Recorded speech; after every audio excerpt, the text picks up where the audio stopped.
MP যারা লোকজন আছেন তারা মাঠ পর্যায়ে যে সমস্ত আকাম কুকাম করতেছেন, এতে প্রতিদিনই বিএনপির ভোট 1% করে কমতেছে, এটা ওনারা মনে করেন। এবং আমাদের মতো সাধারণ মানুষও ধীরে ধীরে বিএনপির প্রতি কিন্তু বীতশ্রদ্ধ হয়ে উঠতেছে তাদের আকাম কুকামের কারণে। বলছি আপনি একই কথা বলতেছি, কন্ট্রোল করতে চাচ্ছে না, তো ওনারা ওই শব্দ করতেছেন, এই দেখো আমি এটাকে বহিষ্কার করেছি, ওটা খালি পড়তেছে, শব্দ তো শুনছি, তো পাতিল ঠান্ডা হয় না কেন? বিএনপি তো বিএনপি না রে ভাই, বিএনপি তো অনেকগুলি বিএনপি। একটা হলো মির্জা আব্বাসের বিএনপি, আরেকটা হলো গয়েশ্বরের বিএনপি, আরেকটা হলো মির্জা ফখরুলের বিএনপি। বিএনপি অনেকগুলি তো, কারণ এই দল এখন ক্ষমতায়, তারা বুঝতে চান তো ক্ষমতায় চলে গেছে।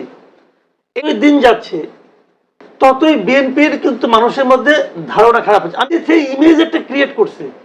তারেক রহমান কিন্তু লন্ডনে বসে আছে, সে লন্ডনে বসে বসে এক ধরনের ইমেজ ক্রিয়েট করতেছে। বনানীতে হোটেল জাকারিয়া যা করলো, সেও কিন্তু একটা ইমেজ ক্রিয়েট করতেছে। চট থাপ্পড় মারছে, সেই মহিলা ব্যথা কমছে? সে জানবে আমার নামে কাগজপত্র যাচ্ছে, এই ঘোষণাটা দেওয়ার সঙ্গে সঙ্গে অর্ধেক দুর্নীতি কমে যাবে।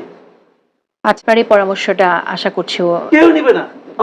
এখানে রাখতে পারেন, কেন নেবে না? মনে করেন নেবে না এই কারণে যে এই দলটা তো সেটা করতে চায় না। এই দলটা চায় আমরা এভাবেই ক্ষমতায় যাবো।